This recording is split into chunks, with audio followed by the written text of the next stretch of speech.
Hey, greetings. My name is Gray Andrus. I'm a clinical social worker. I am a college professor and I serve as the chief clinical officer at Newhouse, Kansas City. Newhouse is the oldest, but not the largest domestic violence shelter in Kansas City. In today's short lecture, we're going to talk about boundaries and social work service. Let's start with this great quote from a book I highly recommend called Trauma Stewardship. Many young social workers, bright, energetic, the energy to save the world, will run into this barrier of burnout, in part because of the high levels of trauma we are experienced, right?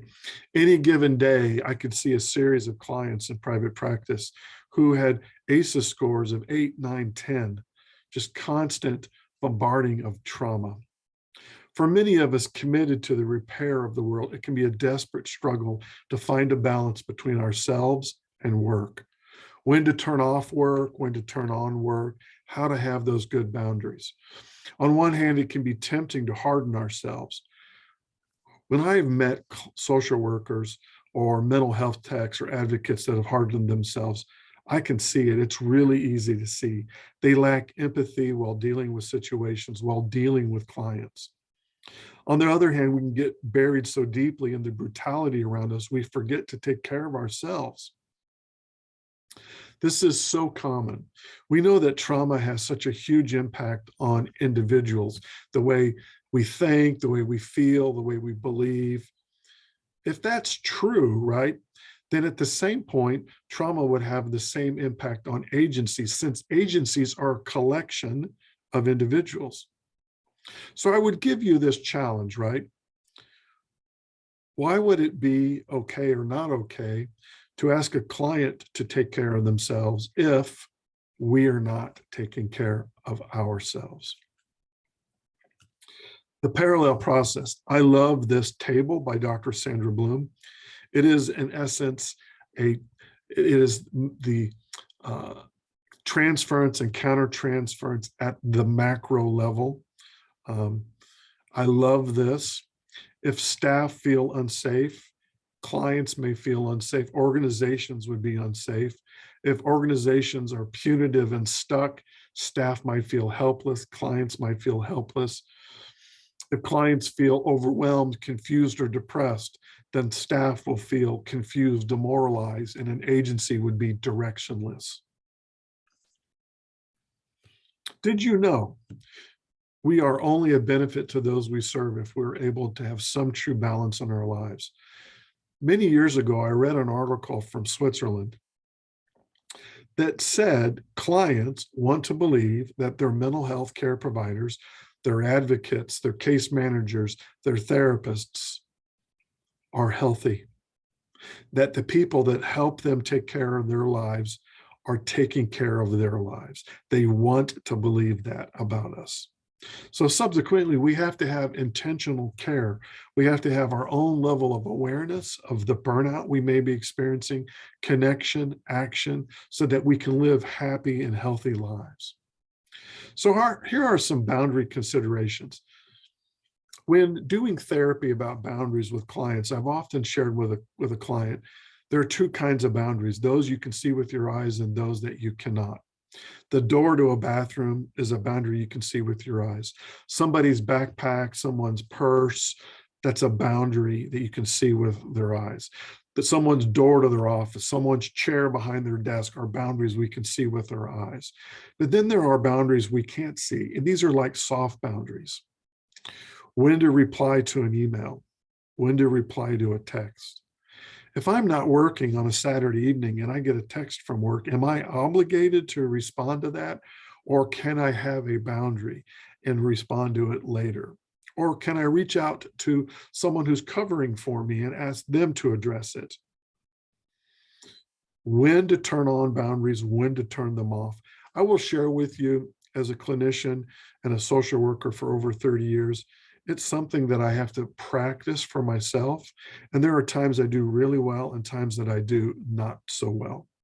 It is an art form, and the more we practice it, the more perfect we will get.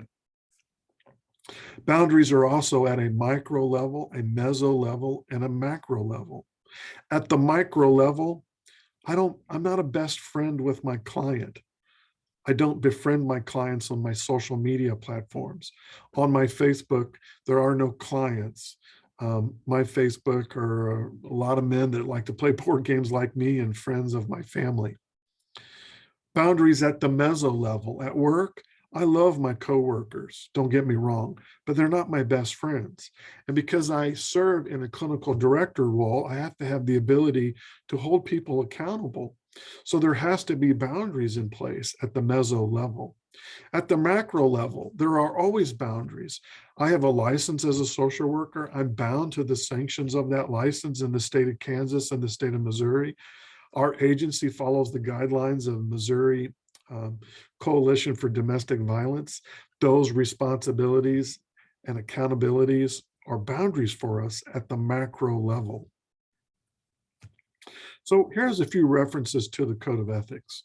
Number one, 1.06 subsection A, social workers should be alert to and avoid conflicts of interest that interfere with the exercise of professional discretion and partial judgment. Man, once you let that slip, there's that negative thinking error that, it'll be okay, I can always backtrack. It's really hard. I've had kids say to me, "Oh, Mr. Gray, you're the nicest ever. You're my best friend." And while that is the greatest compliment ever, I have to share with that young person, I can't be your best friend. I'm your social worker, your therapist, your clinician, your advocate, your educational liaison. So I have to have that boundary piece. Subpoint B, social workers should not take unfair advantage of any professional relationship. Absolutely. Sometimes there are cultural things. I have been in homes where I'm offered a drink and it would be very disrespectful culturally to not accept that glass of water. But I need to make sure that I'm being respectful and not taking an advantage of the power control issue. Social workers should not engage in dual or multiple relationships with clients or former clients in which there's a risk of exploitation. Nowhere is there a time frame in the world of boundaries that 3 years later, 5 years later, I can befriend that client. In our profession in social work, in the Code of Ethics as a social worker, that time frame is endless. So we should not engage, and we should be aware when dual relationships or multiple relationships occur. For instance, a client may want to sell an iPad to me because they need a little bit of money, and I want to help them out. So I purchased the little iPad from them. Well, I went from being their case manager to now being a consumer. That is a dual relationship. I can't make purchases from clients, nor can I take my son or daughter's popcorn or Girl Scout cookie list and ask my clients to buy cookies or popcorn. That is a dual relationship. Subsection D at the bottom, social workers who anticipate a conflict of interest among individuals receiving services or who anticipate having to perform in potentially conflicting roles, right, should clarify their role with parties involved. We have to always make sure that there is that verbal contract. One time as a young clinician, I was at the gym and I was kind of working out a little bit. Next thing I know, one of my clients, young kid, is on a treadmill. And I go, "Hey, what are you doing? Hey, good to see you." And I'm thinking in my head, why is this kid doing at my gym? Then I look and his brother's on another piece of equipment. And then they share, "Oh, our caseworker from Children's Division brought us to the gym." And I kind of in my head went, it's time for me to leave the gym. And then later I had to circle back around to that caseworker and explain, taking your clients to the gym is a conflict of interest. If you're not sure that there's a conflict of interest, then double check. Ask one of your coworkers, ask a supervisor, ask the clinical director. Boundaries also include in conflicts of interest our language. Calling clients sweetie or hey, hey cutie pie or whatever, might make little references to little kids like that. It sounds cute, but it's so misleading. A client could think that they are somehow special in your eyes. Subpoint E, social workers should avoid communication with clients using technology. special social networking sites. Again, I don't have Facebook connections, TikTok connections, Instagram connections, Snapchat connections with clients. And when I do get those requests, because I've had clients find me on Facebook, I just very quietly, deny them.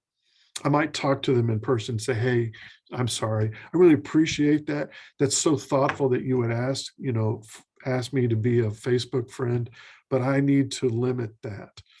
So I just have open, transparent communications with clients, and I thank them. And I say to them, that's the greatest privilege ever that you would consider me your friend, but I can't be your friend. I'm your social worker. Subpoint H, social workers should avoid accepting requests from or engaging in personal relationships with clients on social networking sites. Again, I just politely have a boundary in place. So, and then there are traumatic considerations. As I mentioned before, entire systems can become trauma organized. Again, we know trauma can impact individuals. It also impacts organizations because they are a collection of individuals. And when individuals in organizations are trauma organized, it can be difficult for the agency to see that within themselves. It becomes difficult then at this point to be solution focused, to be strength based, to think about developmental, appropriateness and awareness, to think about being client centered. So as we get ready to wrap up, I want to encourage you to think about what is your personal safety plan, your professional safety plan, your personal self-care plan. How are you taking care of yourself? The safety plan is a list of activities that a person can choose when feeling overwhelmed, when struggling. My safety plan is on my keychain. I keep it on me at all times. It's got a little Captain America on there. Also, I'm role modeling the clients that hey, I'm going to not only ask you about a safety plan, but here's my safety plan, because it's okay for all of us to have safety plans. They can be a list of 5 things that we can do when we're feeling stressed. If you ever see me in a staff meeting, rubbing my temple like this, that is an indicator to you, right, that I'm on the first step of my safety plan. It needs to be things that you can do easily and quickly without a whole lot of thought. Carry that list with you, share it with your coworkers, your supervisor, and you can share it with your clients. Again, that is an appropriate thing to share with a client. I don't tell clients about my personal stressors and my history of, how I manage anxiety. I don't do any of that, but I will role model that I use my feelings to manage, I use my words to manage my big feelings. So a simple safety plan can listen to some music for an hour, take a walk outside, and then you're going to have a fallback, which is call someone, call a coworker, call a crisis. Here's my actual safety plan on the back of my badge. Again, rubbing my temples, getting some fresh air, listening to music, play a game or grab my guitar, or seek peer supervision. That's always that fallback. Each one of those is a little more involved and a little more stepped up, to the point if I need to reach out and talk to somebody, I'm going to do that. So in summary, managing your professional and personal boundaries are our responsibility. It is not the agency's responsibility to do that. It is your responsibility. But as I shared with you early on, it is an art form. It's something that I've practiced long and hard for 30 years. I sometimes do it really well, sometimes I don't. So for instance, I have my email tethered to my phone. I can be accessible, available, but there are times I need to turn that off. I can't just sit and read, the team's chat log all night long. I'll never get to sleep. So you want to develop and maintain your personal safety plan, develop and maintain a personal self-care plan. Again, remember, our clients want to believe that we are healthy. Being trauma-informed means that we are constantly aware of the parallel process. Hey, thank you so much. I so appreciate you taking the time to join me and having this conversation about boundaries. Have a blessed day. We'll talk soon.